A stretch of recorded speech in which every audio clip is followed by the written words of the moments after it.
হেলিপ্যাডের নাম ধরে এই ঈদগাহটি বিশাল সম্প্রসারণ লাভ করে। তারপরে এদিকে পরিবার পরিকল্পনা জায়গা ছিল আব্দুল হাকিম সাহেব, মরহুম এমপি সাহেব, ওনার হাত ধরে এই জায়গাটা আমরা নেই বরাদ করে আব্দুল হাকিম সাহেবের হাত ধরে এই ঈদগাহ প্রথম গাতলা করে দেন মরহুম এমপি একে মাহমুদ সাহেব। এই মিম্বরের পিছনে এই গাতলার অস্তিত্ব শেষ পর্যায়ে মাননীয় মন্ত্রী নামাজ পড়ার আমরা দেখাবো তার সাহেবের স্মৃতিতে কি পর্যায়ে আছে এটার পিছনে। ওই কর্ণাটক হাকিম সাহেব আমাদের উদ্যোগ করে দেওয়ার পরে বর্তমান আজকে মাননীয় মন্ত্রী মহোদয় 10 টন চাল দিয়েছিলেন। এইটা বিনিময়ে এই কন্যাটা বরাদ করা হয়েছিল। সাবেক এমপি শামীম সাহেব ওই অল্প একটু জায়গায় 3 লক্ষ টাকা দিয়েছিলেন। আমরা 3 লক্ষ টাকার মাটি ওনার এক লোকের মাধ্যমে ওরা এবং আলী হুসেন সাহেব সকল এমপিদের অবদান আছে, আমরা কোনো অস্বীকার করি না। এবং সর্বশেষ নদী সভা ধরার পরে উনি জেলা পরিষদ গাড়িটা করে দিয়েছিলেন।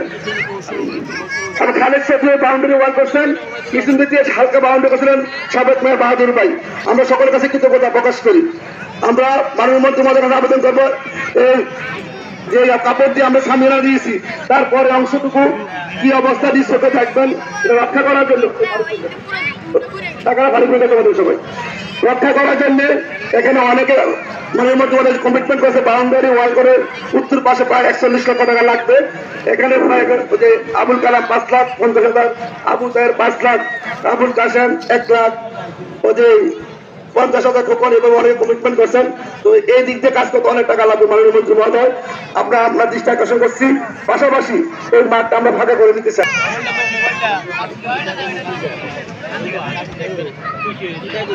আসসালামু আলাইকুম, আসেনি ভালো সবাই বলবে ঠিক আছে। আমার আমাদের নির্বাহী অফিসার মহোদয় আছেন, ওসি মহোদয় আছেন, এসিডেন্ট মহোদয় আছেন, তো তাদের পক্ষ থেকে আগে ইউনুস আর একটু শুভেচ্ছা বিনিময় করুন। ধন্যবাদ।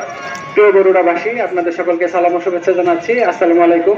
আজ পবিত্র ঈদ উল ফিতরে আমরা অত্যন্ত আনন্দিত। আমরা আমাদের মাঝে মাননীয় গৃহায়ন ও গণপূর্ত মন্ত্রণালয়ের মন্ত্রী মহোদয়কে পেয়েছি। আমরা মন্ত্রী মহোদয়ের প্রতি কৃতজ্ঞতা প্রকাশ করছি। সেই সাথে সকলের সাথে আমি ঈদের শুভেচ্ছা ভাগ করে নিচ্ছি। সকলের স্বাস্থ্য দীর্ঘায়ু কামনা করছি। আসসালামু আলাইকুম।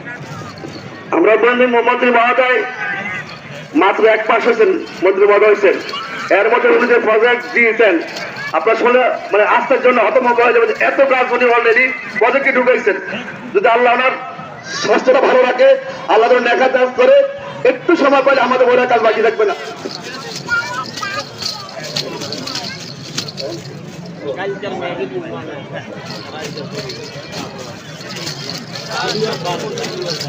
ইতিমধ্যে উনি এমন একটা রাস্তা আবিষ্কার করছেন বলে